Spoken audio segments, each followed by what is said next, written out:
Bonsoir, merci d'être avec nous sur Journal de guerre. Au 263e jour de la guerre entre le Hamas et Israël, voici ce qu'il fallait retenir de la journée à 19 h, heure de Beyrouth.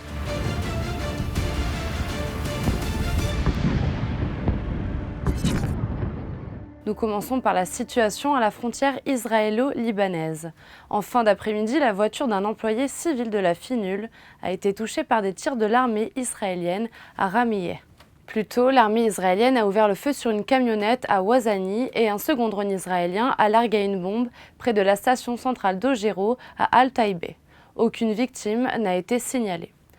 L'armée israélienne a également pris pour cible les zones d'Odaïsé, Kfar Kila, Khiyam, Taïbé, Blida et Naoura.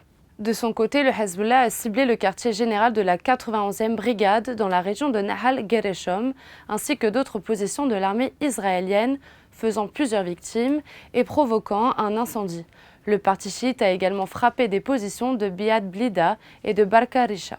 Le secrétaire américain de la Défense, Lloyd Austin, a mis en garde contre une guerre régionale potentielle entre le Hezbollah et Israël, tandis que le Premier ministre libanais Najib Mikati a insisté sur l'application intégrale de la résolution 1701 des Nations Unies. L'armée israélienne a bombardé mardi la bande de Gaza où une frappe dans le nord a tué 10 proches du chef du Hamas selon la défense civile. Le porte-parole de la défense civile, Mahmoud Bassal, a indiqué que la sœur du chef du Hamas, Zahir Haniyeh, avait été tuée avec 9 autres personnes dans cette frappe sur la maison familiale dans le camp de Shati. Toujours dans le nord de Gaza, l'armée a annoncé avoir frappé 2 sites utilisés par le Hamas à Shati et Dar al-Shoufa, visant des combattants et les accusant d'être impliqués dans la détention d'otages et d'avoir participé à l'attaque du 7 octobre. Selon un correspondant de l'AFP, une frappe a également fait 5 morts, dont 2 enfants, près de l'hôpital Al-Shifa dans la ville de Gaza. Dans le sud, les tirs ouverts et les bombardements se poursuivent à Rafah. Le bilan humain depuis le début de la guerre à 19 h, heure de Beyrouth. Du côté de Gaza, le ministère de la Santé a recensé près de 37 658 morts parmi les Palestiniens tués depuis le 7 octobre.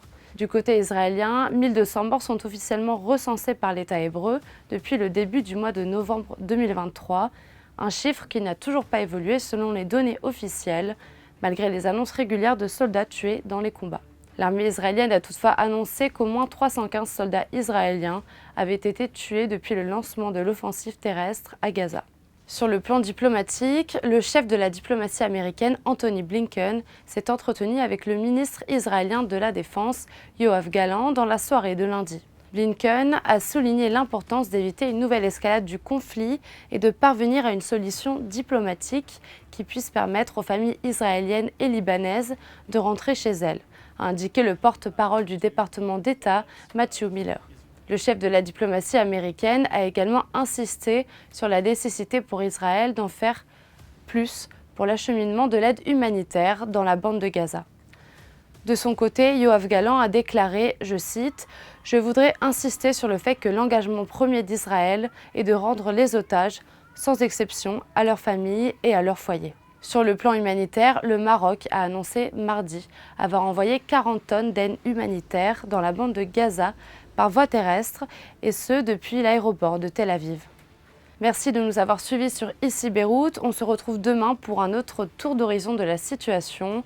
Vous pouvez suivre toute l'actualité concernant cette guerre sur notre site www.icibeyrouth.com sous la rubrique Guerre Israël-Hamas, ainsi que sur toutes nos plateformes de réseaux sociaux.